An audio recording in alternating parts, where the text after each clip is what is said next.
Welcome to Get Your Spirit in Shape, United Methodist Communications and UMC.org's podcast to help us keep our souls as healthy as our bodies.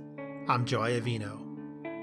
At the recent 2020 awards ceremony for the United Methodist Association of Communicators, Todd Seifert won Best in Audio Class for his podcast In Layman's Terms. It's quite an honor to win that award and well-deserved for Todd and his podcast. In this episode, I'm talking to Todd about In Layman's Terms, what drew him to this type of podcast, and his work as the communicator of the Great Plains Conference of the United Methodist Church. Todd, welcome to Get Your Spirit in Shape. Thank you very much for having me. I appreciate it. You have a new podcast called In Layman's Terms. Tell me about the podcast. Yeah, so it started off as a means of sharing information about the Great Plains Conference with the people of Kansas and Nebraska. We actually launched 3 in our conference at the same time. One that is basically the audio of a webcast that we do in our studio. It's called Harvesting the Great Plains. Then we have another one that's called Potluck that is just what it sounds like. It's a potpourri of different things. Sometimes it's news, sometimes it's personalities. And In Layman's Terms is meant to focus on discipleship. And so we have a story each month, at least one story a month, sometimes it's more than that, of people who are doing things or churches that are doing things in the Great Plains that really are reaching beyond the walls of the church. They might be stories that detail fresh expressions that churches are doing. We have a program that we're doing right now with through Phil Maynard and his group, Readiness 360. So stories that come out of those efforts. Or sometimes it's just churches that are doing some really great things, or individuals who are doing some really great things, being the hands and feet of Christ in their communities. So we do that at least once a month. Oftentimes it's more than that. And I fill in the other weeks with just short little Bible reflections. I just got done doing something about parables for a few weeks, explaining what those mean for people. And those are told from the standpoint of if somebody has never studied the Bible before, if they've studied it and didn't understand it, or if they've just been away from it for a while and want a refresher, it's a way of helping them kind of ease back into Scripture. That's it very much matches with what we do here on Get Your Spirit in Shape and helping people develop their discipleship. What grew you into the podcasting and what led you towards this style? Well, so I'm a real media mutt. I was a print person. When I came to the Great Plains, I had to learn how to shoot video. And then because we are a conference of 2 states and 166,000 square miles, I'm in the car a lot. Wow. And I just I got tired of singing along to the tunes that I have on my phone. And so I talked to Reverend Ashley Alley Crawford, who is one of our staff folks who works with clergy development and recruitment. And she's a podcast person. And so she just said, here's some podcasts that I really enjoy that help me pass the time, and I learned something while I'm doing it. And so I got hooked on podcasts right away. And I mean, it's all over the map. My podcast subscriptions, there's no way I could listen to all of them if I but it got me to thinking, this is a different way of reaching people.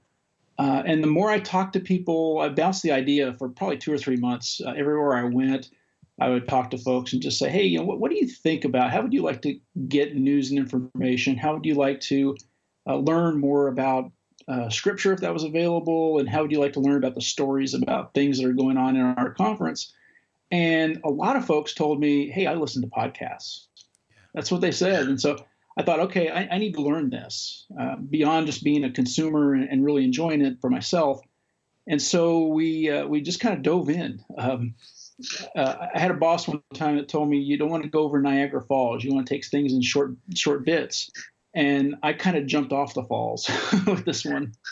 But it's been a great experience. The more that we do, the more that I hear from people, the feedback has been really positive. And it's been kind of a steadily growing audience. It's still not huge. I mean, I get a couple hundred downloads each episode. But it's 200 more people that are hearing things about stories of churches doing really great things in this area of the country than what we're hearing it before. And so that makes it pretty fulfilling. That's a wonderful way to kind of get started. Tell me about some of the podcasts. What are some of the ones that you might recommend that were other kind of in the same vein of what you're trying to do that encourage you along the way? Sure. So, of course, you always want a really good one to start with. And as often happens, at least that I've noticed, is sometimes you fall into some things that are better than what you ever could have planned. We were planning a training event in Kansas and Nebraska last year about this time. We were already starting to suffer from just horrendous flooding. And so that continued between flooding and tornadoes, even more so than normal, all the way through really the summer months last year. And we had a lot of clergy who were, starting to frankly get fatigued because of the pastoral care that needed to go into all these folks who are in these areas. And so one of our director of clergy excellence and I were going to go interview a pastor who had been in Greensburg, Kansas.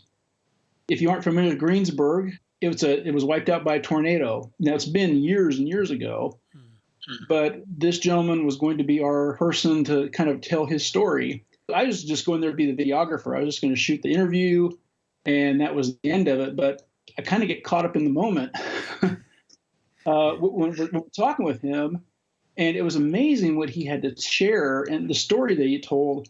So it's all the way back in 2007, and so there's not a super time peg to it. But as we're talking to this pastor, he just tells this amazing story. His name's Terry Mayu, and he gets a call from his district superintendent on the evening of May 4th at about 8:30 to say, hey, we've decided we want to move you to Greensburg. And he says, all right, well, if that's what you need, that's what we'll do. An hour and a half later from him getting that phone call, the town's no longer on the map. The tornado took out the entire town. Oh, my goodness. And so he basically is in a rebuilding mode from the minute he starts his appointment. But he helped rebuild that church. He stayed there for, I believe it was 12 years. And rebuilt not just a church, but you can say a town. And so I thought, well, okay, here's the story. That'll help me. And then I also have done some things that help with evangelism. So there's one that I did about evangelism tools where I talked to a church in Nebraska that does a weekly Facebook Live with their pastor and one of their staff members. Church of the Resurrection, everybody knows who they are in Kansas City. They have a really good email and especially email ministry. They do a lot of things well, but I talked to them specifically for their email ministry that they do. And then I talked to another church just related to their websites. And then I had an opportunity to talk to the Wilkie family down at the Institute for Discipleship at Southwestern College. We talked with them about just the Institute, the things that it does to help further the mission. And so those are three that have really kind of helped people understand that there are resources out there for them. There are some tools that they can use and also to help them connect with people. So as they've heard some of these episodes, I know that they've reached out via email to some of the people we've had on there as guests just to get more information so they can kind of not necessarily copy what they're doing, but certainly take some of their ideas and replicate them for their context of ministry. Here lately, it's been, I've got a series that started last week and it's going to go on for 2 more weeks about culture of call. So one of them is about what we call the Madison effect. It's based on a book by a gentleman named Gary Robbins, who's in a church here in Topeka, Kansas. And he wrote a book about a small church in Madison, Kansas, population 700, that have put 16 people into pastoral ministry. It's just about here's how this small church did it. And it's over the course of years. I mean, this goes back to 1920, so it's not like they were one group of 16 people. Over the course of generations, these folks have made it a very concerted effort to not only identify who might be good pastor, but then to provide them with support, financial support, certainly prayer support, and just encouragement along the way. And so Gary Robbins wrote a book about that church and the things that they do really well that other churches could replicate. And so that's the latest episode that's on the website right now. And the next 2 episodes are about the concept of a culture of call. Excellent. We love asking questions about call. If you listen to our bishop episodes, I ask bishops about calls to ministry. Anything you've learned about call that you would like to share? The thing that I think I've learned the most in talking with the various people who are guests on those episodes is it really comes down to the way of the local church being intentional about looking for people who have that type of skill and also providing support for people. So it isn't just a pastor identifying those folks. In almost every case, it was somebody in the congregation who identified it for that person that, hey, I think you have this gift. I think you are meant to serve as a pastor. Yeah. And that is something that I think, unfortunately, in a lot of our churches has kind of gone by the wayside. We tend to think, well, we pay a pastor to do this kind of stuff. And not really. The pastor is supposed to be equipping people in the congregation, lay people, and lay people have a task to do. They have a job, and that job includes helping identify the next generation of the pastors. And too often we've been a little lax with that. So the next one with Reverend Ashley Alley Crawford, we talk a little bit about that, about the idea of how can churches help raise up other laity who are going to eventually go into either ordained ministry or just serving as disciples, right? I mean, that's our job. And so recognizing that even in a vocation, whether it be in law or in the health field or a teacher, custodians, it doesn't really matter who you are. We all have a role to play, and identifying what our gifts and talents are so we can put those to use within the context of our vocation is very important, and it's overlooked by a lot of people. I like your podcast title a lot. In layman's terms, how did you land on that, and what does it mean to you? Well, it started actually as the title for my blog on the Great Plains website. And I had a column when I was an editor. And so I've always played around with titles. And that one I really don't know where it came from. I was jotting down stuff on a piece of paper. But about 3 or 4 years ago, I landed on that. So if you go to the Great Plains website and look under the blogs listing, anything that says in layman's terms, it means it's mine. And really, when we launched the blog, we just decided, okay, people already kind of identified my name with that title. And so let's just keep that in this different medium so that people would understand that, okay, that's one of Todd's items. And that way they can either go to it if they like it or they can avoid it if it's something that they don't want to have anything to do with. So, and for me, really, all that means is it's a little signal to people that this isn't an ordained clergy person. As a matter of fact, in the intro to In Layman's Terms, every episode, I make that little statement that I'm not ordained clergy, but I've studied the Bible extensively. I've taught Sunday school for ages anywhere from 12 years old all the way up to 90-somethings for 20 years. And so that weekly study of Scripture and preparing a lesson, I think what it does is it helps alleviate for whoever the pastor is that I'm at that church, that they don't have to worry about that one segment of the operation. They can focus on something else. And so hopefully it's a signal for people that, lay people can do this. They don't have to rely on the pastor, and they don't have to burden the pastor. They too can help in this kind of service. You mentioned also that you've been in teaching ministry for a long time. You've enjoyed studying Scripture. Did you ever consider becoming a clergy person? Okay, so I grew up Baptist. And the joke in our youth group was I was going to be the pastor. I was going to be the one that went to grew up and did that. But I just didn't get that kind of encouragement from adults. If I had grown up in the United Methodist Church, I might have had that opportunity. But other than my peers saying that, I never heard an adult say that. Whereas in United Methodist churches, I have heard people openly talk about those things with youth. So I immediately went into journalism. It was something I really enjoyed. My wife is a pastor. She's an ordained elder in the United Methodist Church. And so she went to seminary. She answered the call. My call, I think, is just to do the things that I'm doing now, to use the skills that I've learned over the course of 20 plus years in journalism and now 5 years of communications ministry. And believe me, I'm learning something new all the time, to put those things to use, to help resource churches, to help support pastors wherever they are, and then also to help encourage lay people to get involved as well. Yeah. You spent 20 years in journalism to moving into the annual conference Communicator. What happened in your life to make you make that transition? There wasn't any one thing. I'm always convinced that God does things that helps us understand where we're supposed to be when we're supposed to be there. I'd had a successful career. I'd worked my way up the ladder everywhere I went. Once I got into the job into Gannett, which is USA Today, once I got into that company, I never applied for another job while I was there. I always got recruited for the next job. And so I got to the point where I was an editor of a newspaper for almost 15 years. Things were going pretty well, but my wife and I both felt like we're probably being called somewhere else. And the Great Plains had a communications position open, and they were in need of clergy who had, especially with the track record. We went from about 84 in worship to about 320. Wow. Now that was it was slow and steady, but the good news, it was steady, right? So that's over the course of 14 years. But she had been an associate pastor there, and it's probably time for her to lead her own congregation. There's a reality where we were. It's kind of funny. It's hard to believe with United Methodist churches, but in that conference, the closest United Methodist church to us was 322 miles away. Whoa. We were in the far southwest corner. Now, we weren't that far away from another United Methodist church. I should say that was the distance to the next closest one in our conference. Okay. Because if you cross the magical line into Nevada, Las Vegas was only an hour and a half down the road. But the way annual conferences work, as you're aware, it might as well have been the other side of the moon, right? So, you had to go up to the Salt Lake Valley, the closest United Methodist church. There was one fellowship about an hour and a half north of us, but that was a really tiny group.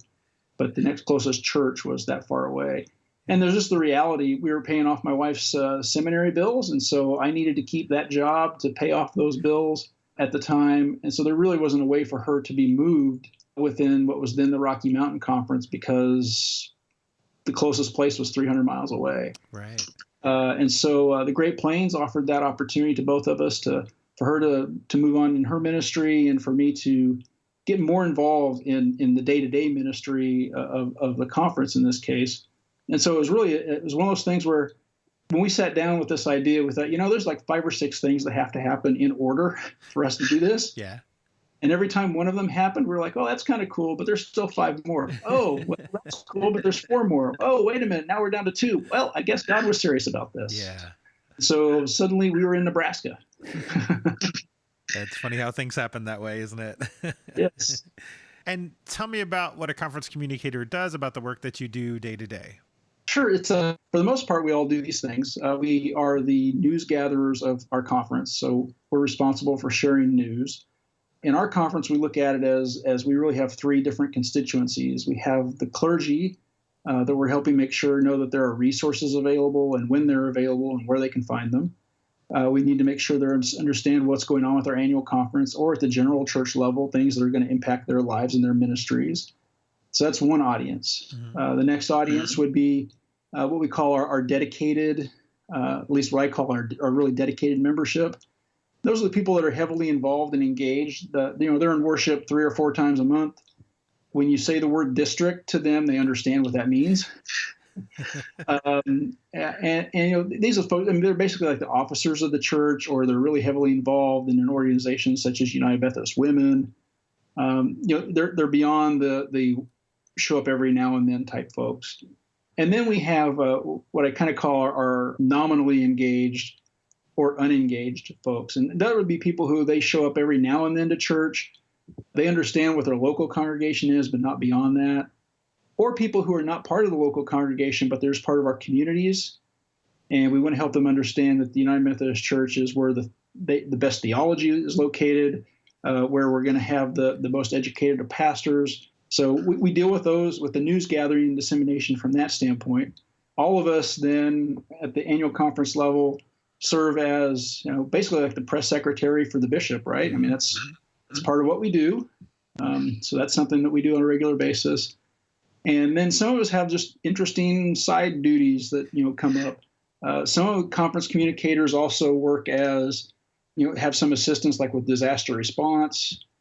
Some work in some areas within programming and some other things. So there's just other duties as assigned that come along the way.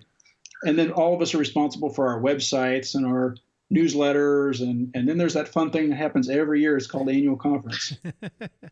And that's all about anything from preparing slides to making sure worship stuff is done properly so that it appears on the big screens correctly, that live streams go through. And so there has to be a little bit of an IT person inside of each of us, even though that's usually not our primary responsibility. Right. How do you use media as part of your spiritual growth, as part of your spiritual disciplines? Good question. So I have podcasts that I listen to, as I've said, and some of it's very purposeful. I listen to your podcast, for example. Thank you. And that helps me kind of see, shout out to you. We just had this great big clergy gathering that we have every year called Orders and Fellowship, where we talked about assets-based community development and the neighboring movement. And I just heard you just had an episode I listened to a few days ago that was all about that, and it was fantastic, from Ohio, if I remember correctly. Yeah, it was. Yeah. And so I shared that with everybody that I knew. That's cool. Thank you. But I'll do that. I listen to, for example, I actually live in Lawrence because my wife serves a church here. And it's about 25 miles from Topeka, where our office is located. So my drive to and from work each day, I usually listen to a podcast. So one coming in or maybe finishing in as I'm coming home, or one each way, depending upon the length.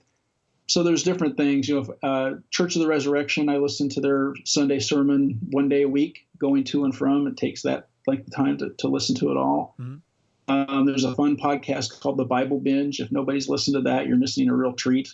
It's told very folksy. The Bible basically is looked at as, what if this were a movie, a book, or a television show? And they discuss scripture that way, but it's not sacrilegious. They're actually very attuned to making sure they don't do anything totally out of the box that's offensive to anybody. So I listen to those types of things. I read a lot. So I will do my best to read, not necessarily devotional reading. I've tried it and I just am not good at it. Yeah, understood. Yep. And so I will read books, either Bible studies. Right now I'm reading Adam Hamilton's The Walk, just because we're getting ready to do an all-church study on that right now. But I will also listen to things that relate to social justice matters that are of concern to me. So I'm reading a book by Jerry Mitchell, who is a fellow Gannett journalist of mine, who is down in Mississippi, who basically wrote the stories that ended up having convictions for people who committed atrocities against African Americans back in the 1960s. But his stories didn't appear until the 1990s. Oh, wow. And so it's a great story. And so that's the book I'm reading right now. So I focus on those types of things. And then when it comes to, websites and such, I subscribe to a few things that send me some daily devotion reminders that I'll read on my own. So I'm a medium nut, like I said. I do a lot of really, television is the only thing I don't do when it comes to spiritual growth and development. It's just because I haven't found one that I'm really into that helps me with that. Sure. Well, I think you may have answered what is usually my last question, which is, what do you do to keep your spirit in shape? Is there something other than those media things that is part of your spiritual disciplines? For me, really, it's all about teaching those Sunday school classes. Yeah. Because I am one that, until I took Disciple Bible Study, I had not read all the way through the Bible myself. Now I've done it 7 times since then. But 20 plus years ago, when I took Disciple 1 for the first time, it really taught me the importance of discipline in my own life to make sure that happens. And it's funny how we go back to our old habits, right? So As soon as Disciple 1 was done, I quit reading on a daily basis until I took Disciple 2. And then I took Disciple 3. But it took me that long to finally figure out the equation of, dummy, you've got to figure out how to make this something you have to do every day, or else you won't do it. You're just that lazy. So between the Bible study and the podcast for the episodes where I'm doing reflections on the Bible, it forces me at least 4 days a week to not just sit down and read like a chapter. I mean, it's like a half hour or 4 days a week that I have to be reading scripture to be prepared for those things. And so for me, that's been something that's been very helpful to make sure that I am taking care of my spiritual disciplines, at least the scripture component of it, and then letting a lot of the other things kind of branch off of that. Yeah. Are there advantages to reading like chunks of scripture rather than kind of this typical devotional, several verses?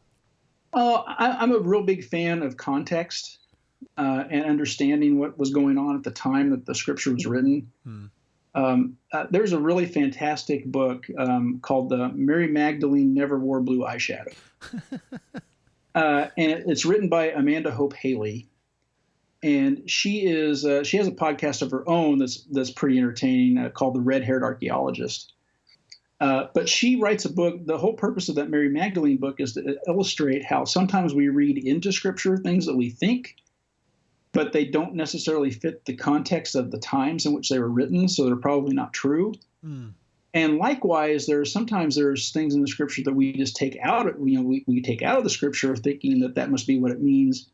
But when we don't understand what the culture was of the time, then we don't understand where this all fits in. Yeah.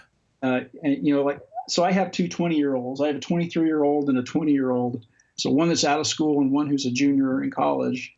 And it's kind of funny for them. My wife and I will bring up references from the 70s or the 80s, and they just look at us like we're from another planet. Right. But that's kind of what we do with scripture, right? Mm-hmm. We'll read something and we'll say, oh, they must mean that because this is what's going on in the world today. Well, maybe, but not necessarily. And so I am kind of a big believer in if you're reading a devotion that's just giving you like one scripture, one verse, maybe read the first few before that and the first few after it to at least kind of get a feel for what the rest of that passage is telling us. Absolutely. Yeah, that's great advice. Thank you so much. And Todd, I've really enjoyed getting a chance to talk to you today and learning about your podcast and some of the wonderful things that you're doing. Thank you so much for being our guest today. Thanks. I appreciate the opportunity. That was Todd Seifert, communicator of the Great Plains Conference of the United Methodist Church. To learn more about him or to subscribe to his podcast called In Layman's Terms, go to umc.org/podcasts and look for this episode. We've put links on the page to make it easy to find what you need. My email is also on that page so that you can share with me your thoughts about Get Your Spirit in Shape. Thanks for listening. I'll be back soon with another conversation to help us keep our souls as healthy as our bodies. I'm Joe Iavino. Peace.